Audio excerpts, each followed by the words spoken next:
രാഹുൽ മാങ്കൂട്ടത്തിന് ഇപ്പോൾ തന്നെ ഈഗോ ആരംഭിച്ചതായിട്ടാണ് AICC general secretary Deepa Das Munshi പോലും കരുതി തുടങ്ങിയിരിക്കുന്നത്.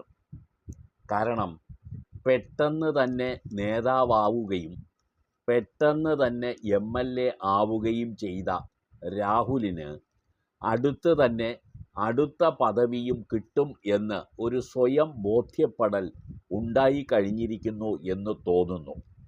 താൻ സംസ്ഥാനത്തെ നമ്പർ 1 നേതാവായി അല്ലെങ്കിൽ ആ നിരയിലേക്ക് വളർന്നു കഴിഞ്ഞിരിക്കുന്നു എന്ന തോന്നൽ രാഹുലിനെ വല്ലാതെ സ്വാധീനിച്ചിട്ടുണ്ടെന്നാണ് മനസ്സിലാക്കേണ്ടത്. ഇത് മനസ്സിലാക്കിയവരിൽ AICC ജനറൽ സെക്രട്ടറി ദീപാദാസ് മുൻഷിയുമുണ്ട് എന്ന് വേണം പറഞ്ഞു വെക്കാൻ. കാരണം കഴിഞ്ഞ ദിവസം ഷാഫി പറമ്പിലിനും ദീപാദാസ് മുൻഷിയുടെ വകയായി കിട്ടി കുറേ ശകാരം. അതിന് കാരണക്കാരനായതും ഈ രാഹുൽ മാങ്കൂട്ടത്തിലാണ്. കാരണം അടൂരിലെ ഒരു പരിപാടിയുടെ പ്രചരണ ബോർഡുകളിൽ രാഹുലിന് പ്രാധാന്യം കിട്ടിയില്ലെന്ന് ചൂണ്ടിക്കാട്ടി അവിടെയുള്ള യൂത്ത് കോൺഗ്രസ്സുകാരെല്ലാം AICC സെക്രട്ടറി VK അറിവഴകനോട് അവിടെ തന്നെ പ്രതിഷേധം അറിഞ്ഞതിനെ തുടർന്നാണ് ദീപ ഇത്തരത്തിൽ ഉള്ള ഒരു കമൻറ്റ് ഷാഫി പറമ്പലിനെ അറിയിച്ചത്. അവർ നേരിട്ട് തന്നെ ഷാഫി പറമ്പലിനോട് പറഞ്ഞു, ഇങ്ങനെയുള്ള ആളുകളൊക്കെ തന്നെ ഇത്തരത്തിൽ കയറി ആളാകുന്നത് നിങ്ങളുടെയൊക്കെ രക്ഷകർത്തൃത്വം ഉള്ളതുകൊണ്ടാണ്. ഇങ്ങനെയുള്ള അച്ചടക്കമില്ലായ്മ കാണിക്കുന്ന വ്യക്തികളെയൊന്നും കൂടുതൽ പ്രോത്സാഹിപ്പിക്കരുതെന്നും കൂടിയാണ് ദീപാദാസ് മുൻഷി ഷാഫി പറമ്പലിനോട് പറഞ്ഞത്. ഒരു ബോർഡിൽ അർഹമായ പ്രാധാന്യം കിട്ടിയില്ലെങ്കിൽ അഥവാ ബോർഡിനകത്ത് വലിപ്പത്തിലുള്ള ചിത്രം കാണിച്ചില്ലെങ്കിൽ അതൊന്നും രാഹുൽ മാങ്കൂട്ടത്തിന് ഇനി പിടിക്കില്ല എന്നുള്ളതല്ലേ ഇതിൽ നിന്ന് കിട്ടുന്ന സൂചന.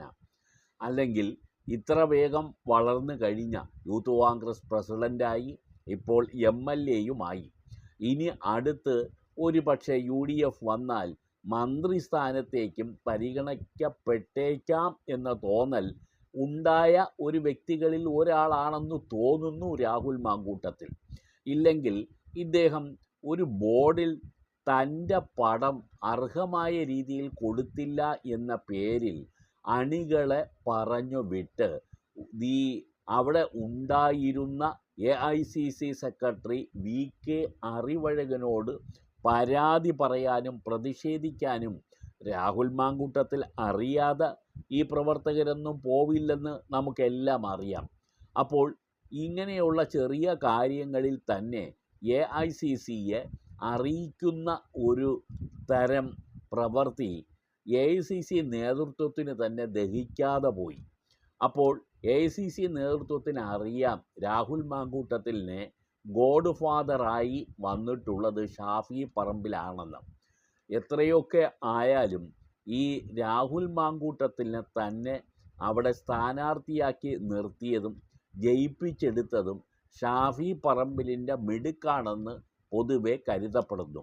അതിൽ വാസ്തവം ഇല്ലാതുമില്ല. ഷാഫി പറമ്പിലിൻ്റെ ഒറ്റ പ്രൊട്ടക്ഷൻ തന്നെയാണ് രാഹുൽ മാങ്കൂട്ടത്തിൻ്റെ സ്ഥാനാർത്ഥിത്വം അംഗീകരിക്കാനും അദ്ദേഹത്തിന് അവിടെ വലിയൊരു പെർസെൻറ്റേജിൽ ജയിച്ചു കയറാനും കഴിഞ്ഞത്. പക്ഷേ കരുതിയിരിക്കുക, ഇതെല്ലാം തന്നെ ആർക്കും അഹങ്കാരത്തിന് വേണ്ടി വഴിയൊരുക്കുന്ന ഒരു അവസ്ഥ ആയി മാറരുത്.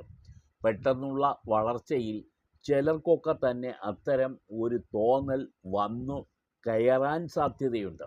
മുൻകാലങ്ങളിലൊക്കെ തന്നെ കോൺഗ്രസിൻ്റെ പല നേതാക്കൾക്കും ഉണ്ടാകുന്ന ഹെഡ് വെയ്റ്റ് വളരെ പെട്ടെന്നുള്ള വളർച്ചയുടെ അടിസ്ഥാനത്തിലാണ്.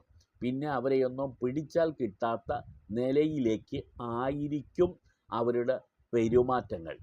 പക്ഷേ സ്വന്തം നാട് ആണ്, മണ്ഡലത്തിൽ അല്ല ഈ ബോർഡിൻ്റെ പ്രശ്നം വന്നത്. സ്വന്തം നാട്ടിലെ ഒരു പരിപാടിയാണ്, അടൂരിലെ ഒരു പരിപാടിയിലാണ് തനിക്ക് വേണ്ടത്ര റോൾ കിട്ടിയില്ല എന്ന് പറഞ്ഞ് രാഹുൽ മാങ്കൂട്ടത്തിലിൻ്റെ അണികൾ ഇത്തരത്തിലുള്ള പ്രതിഷേധത്തിന് വന്നത്.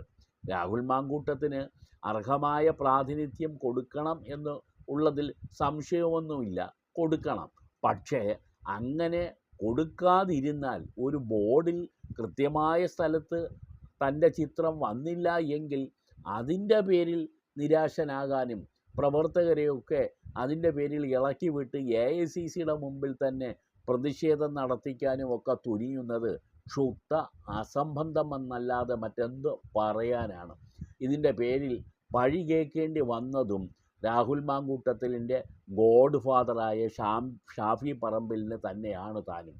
എല്ലാവരും ശ്രദ്ധിച്ചാൽ അവരവർക്ക് കൊള്ളാം എന്നല്ലാതെ മറ്റെന്ത് പറയാൻ.